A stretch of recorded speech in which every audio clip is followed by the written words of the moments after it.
Hello students, as in our previous lecture we studied about mass and weight. हमने इससे related कुछ numericals करे थे and we studied about the weight of object on the surface of moon with respect to weight of object on the surface of earth. With respect to का यहाँ मतलब है कि हमने दोनों के वेट को कंपेयर करा था कि if weight of an object is of any amount on the surface of earth, how much it will be on the surface of moon. ठीक है, तो ये हमने पढ़ा था. Today we will start from thrust and pressure, या we will study thrust and pressure.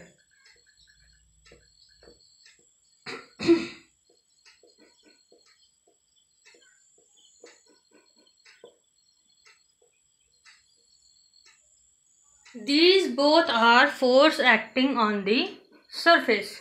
ठीक है, ये दोनों क्या है? Force acting on the surface. सबसे पहले हम ले लेते हैं थ्रस्ट. थ्रस्ट क्या है हमारे पास? थ्रस्ट कहाँ होती है सबसे पहले अब हम ये देखते हैं. जैसे कि आपकी डेली लाइफ में आपने एग्जांपल्स दिया है कि जो नेल्स होती हैं आपके पास, कीलें होती हैं, वो आगे से तीखी क्यों होती है? मतलब कि आगे से बहुत ही पतली होती हैं, एजी होती हैं, एजिज होती हैं. आपके पास नाइफ होता है, वो पतला क्यों होता है? उसकी एज पतली क्यों होती है? ठीक है, ये सारी चीज़ें कि आपको अगर फोर्स लगानी हो तो आपको ऑब्जेक्ट का जो आगे का सरफेस एरिया है वो कम क्यों चाहिए. ठीक है, एक अगर आप इंसिडेंट लें, जैसे कि आपके पास एक नेल है, एक दीवार है आपके पास, उसमें आपकी कील को आपको डालना है. कील आगे से थोड़ी नुकीली होती है. ठीक है, अब उसमें जो आपके पास नुकीली चीज़ है उसे आपको दीवार में डालना है, तो आप फोर्स कहाँ लगाओगे? Straight towards on its surface. ठीक है, अब देखा जाए तो इसका सरफेस क्या है? ऐसे नेल का सरफेस ये है ना, हेड इसका. ठीक है, और फोर्स क्या लग रही है? ऐसे. ठीक है, नेल का सरफेस वर्टिकल है और फोर्स लग रही है horizontal.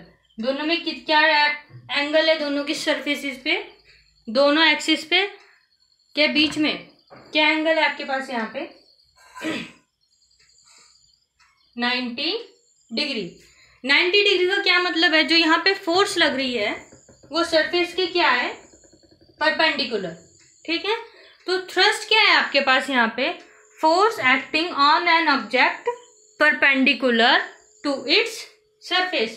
It is simply a force acting on an object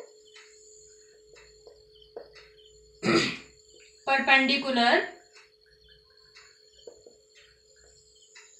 to its surface.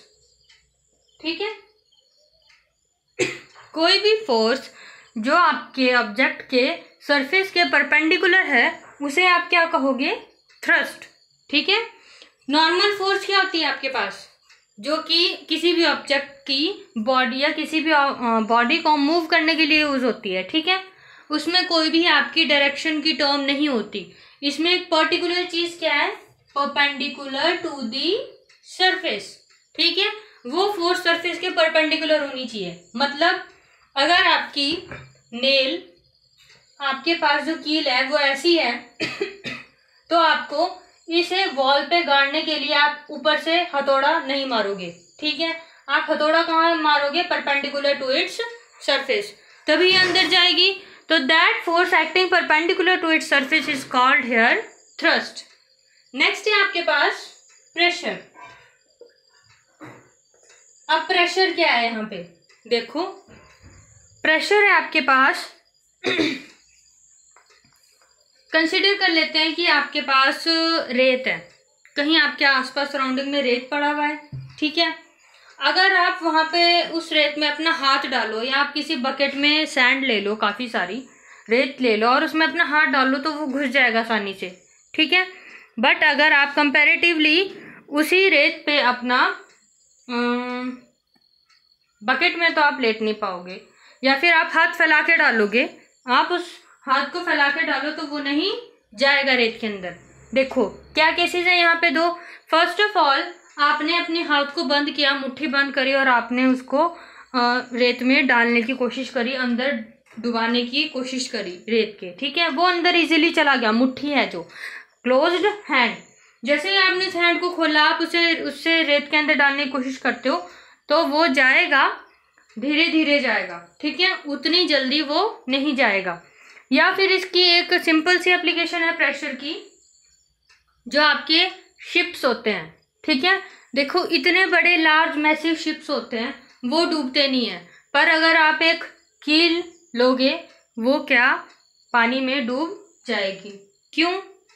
क्योंकि जो प्रेशर है वो क्या होता है यहाँ पे, force exerted per unit area, ठीक है। प्रेशर किस पे डिपेंड करता है कि ऑब्जेक्ट का एरिया कितना है। ये क्या होता है आपके पास, थ्रस्ट एक्सर्टेड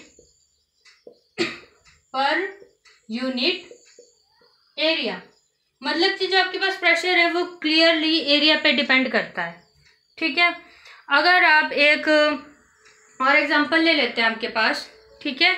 आप एक छोटे से बॉल को किसी हाइट से, पर्टिकुलर हाइट से नीचे गिरते हो और आप उसी के कंपैरिजन में एक ब्रिक को नीचे गिरते हो, ठीक है। तो क्या होगा, जो एयर ड्रैग होगा वो किस में ज़्यादा होगा, एयर ड्रैग किसकी वजह से होगा, जो एटमॉस्फेरिक प्रेशर है आपके पास। एटमॉस्फेरिक प्रेशर किसकी वजह से होगा, जो एटमॉस्फेयर में प्रेजेंट आपके पास गैसेज हैं, ठीक है। अब वो जो एयर ड्रैग होगा, एयर ड्रैग मतलब हवा जो उसको धक्का देगी, किस पे ज़्यादा होगा, ईंट पे। ईंट पे का क्या मतलब है, यहाँ पे ईंट का सरफेस एरिया ज़्यादा है तो उस पे हवा भी ज़्यादा लगेगी। देखो जैसे ये है ब्रिक है आपके पास, इसका सरफेस कितना, इतना सारा है ना, तो जब ये गिरेगा तो इसमें हवा का इतना सारा ड्रैग लगेगा, और जो बॉल है वो छोटी सी है, उसका ड्रैग कितना लगेगा, इतना। तो प्रेशर फोर्स किस पे ज़्यादा लग रही है, ब्रिक पे, ठीक है। तो pressure here is simply thrust on unit area, ठीक है, या thrust exerted per unit area. Mathematically pressure is equal to thrust upon area. अब जो देखो थ्रस्ट हमारे पास क्या है, एक तरह की फोर्स, तो फोर्स की यूनिट क्या होती है आपके पास, न्यूटन। एरिया की यूनिट क्या होती है, मीटर स्क्वायर। एरिया का होता है लेंथ इंटू लेंथ ना, ठीक है, लेंथ इंटू ब्रेथ होता है। मीटर, लेंथ की भी यूनिट मीटर होती है और ब्रेथ की भी मीटर, तो ये क्या लिख सकते हैं, metre square, that is equal to Nm-2। तो ये क्या है, इसकी SI unit. SI unit of pressure is Nm-2, ठीक है। वैसे इसकी दूसरी टर्म्स में एक और यूनिट है, और PA, this is designated by pascal, ठीक है। तो ये किसके नेम पे है, आपके पास एक साइंटिस्ट थे ब्लेज पास्कल, उनके ऑनर में प्रेशर की यूनिट क्या रखी गई है, पास्कल, PA। अब आ जाता है आपके पास next, pressure in fluids. In fluids अब देखो सिंपल सा है, आपके पास जो ऑब्जेक्ट है, ग्रेविटेशनल फोर्स है, वो किसकी वजह से है, masses of two bodies, forces of attraction between masses of two bodies. उसमें यूनिवर्सल ऑफ कांस्टेंट में प्रोडक्ट ऑफ टू मासेस है ना, तो इसका मतलब जो ग्रेविटेशनल फोर्स है आपके पास वो किसकी वजह से है, ड्यू टू मासेस। तो फ्लूइड का भी क्या है, आपके पास एक पर्टिकुलर वेट होता है और मास होता है, ठीक है। उसी तरह जो प्रेशर है, वेट होने की वजह से वो क्या करता है, फोर्स अप्लाई करता है, ठीक है। Pressure is applied to the walls of container, यहाँ पे लिख देती हूं मैं, pressure is applied due to weight of the fluid on the walls of container, ठीक है।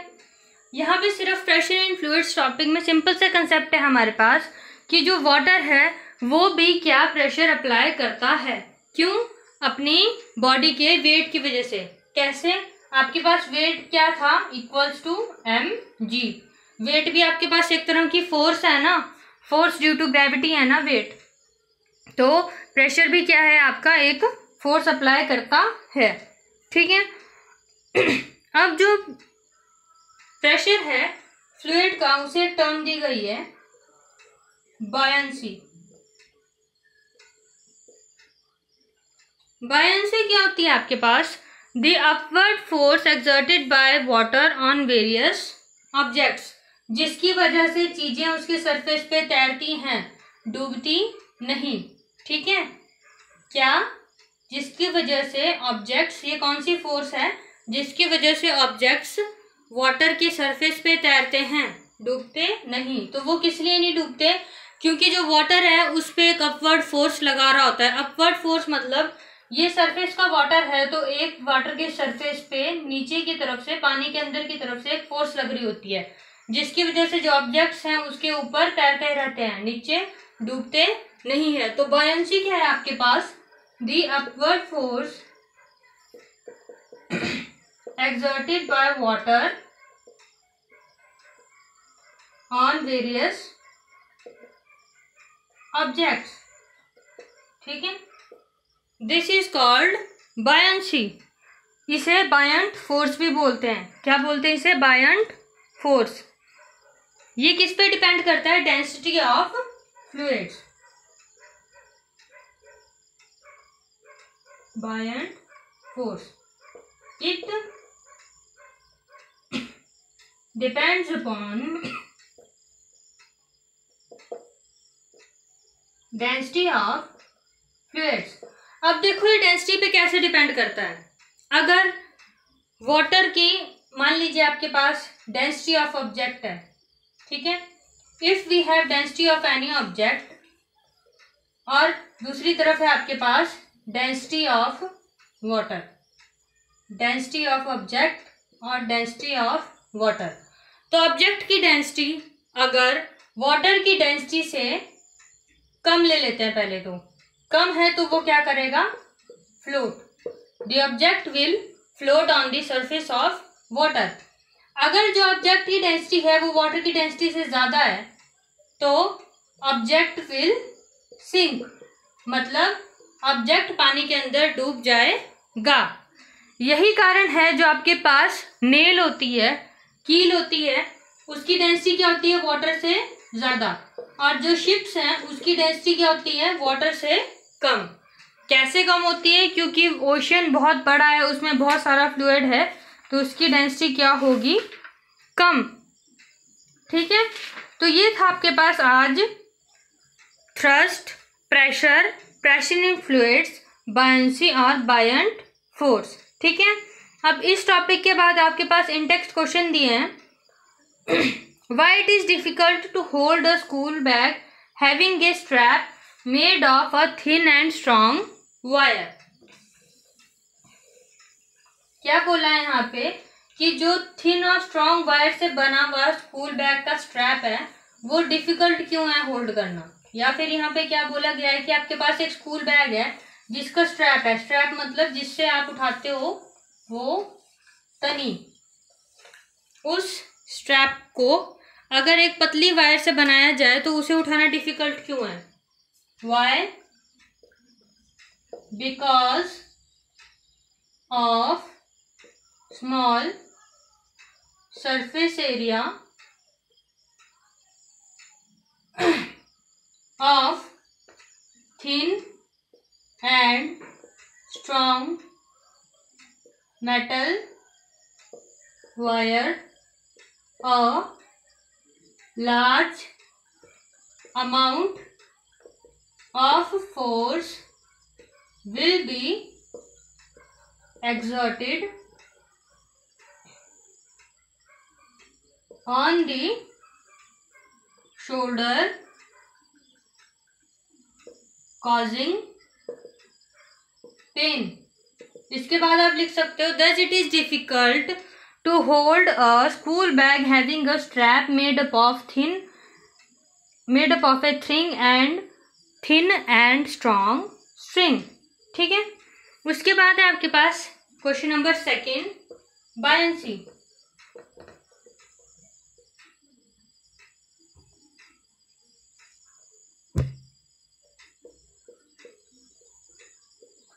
बायंसी मैंने आपको डिफाइन किया है, वो आप खुद लिख लेना।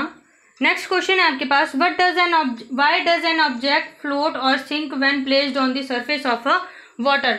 इसका रीजन आपको वही लिखना है, when density of an object is lesser than it will float. When density is higher, it will sink. Thus, floating or sinking of an object depends upon the density of object with respect to density of water। ठीक है, ये explanation लिख देना आपको। When density of an object is lesser then density of water, it will float. When density is higher, it will sink. Thus, floating or sinking of an object depends upon the density of an object with respect to the density of water.